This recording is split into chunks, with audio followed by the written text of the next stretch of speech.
Pacific One News, the news web leader, your exposure to the world.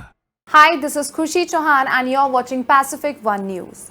The news web leader, your exposure to the world. Religious procession by the Vishwa Hindu Parishad was stopped by a group of young men near Khedla Mode in Nuh. Stones were pelted at the spot and at least 4 cars were set on fire, leading to the deaths of 2 people, with nearly a dozen policemen injured. Incidents erupted in Sona, Gurugram, Faridabad and Palwal. Protesters blocked the road and dozens of vehicles and a shop were set ablaze by angry mobs. A religious procession was being carried out by groups Bajrang Dal and the Vishwa Hindu Parishad, which was disturbed by a mob of young men who started pelting stones at the other group.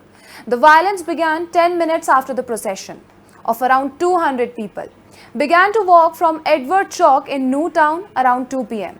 As the group walked down the main road, the clashes led to the death of 6 people, including 2 home guards identified as Neeraj and Gurseva were killed. Around 20 others were injured and more than 80 vehicles were set ablaze. Women and children have been rescued from the Nalhar Shiv temple, where they were hiding to save themselves from the mob. Around 600 to 700 people surrounded a police station. The mob was also belting stones at the police station.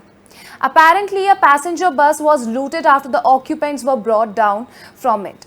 And later the protesters tried to ram through the main gate of the cyber police station, with the same failing to do that.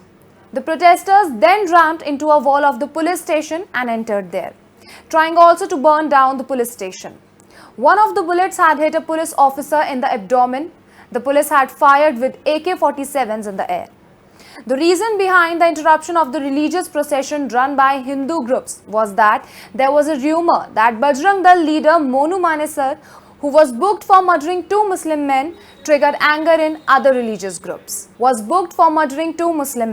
Triggering anger in other religious groups. That's all for now. Stay tuned with Pacific One News. Pacific One News, the news web leader, your exposure to the world.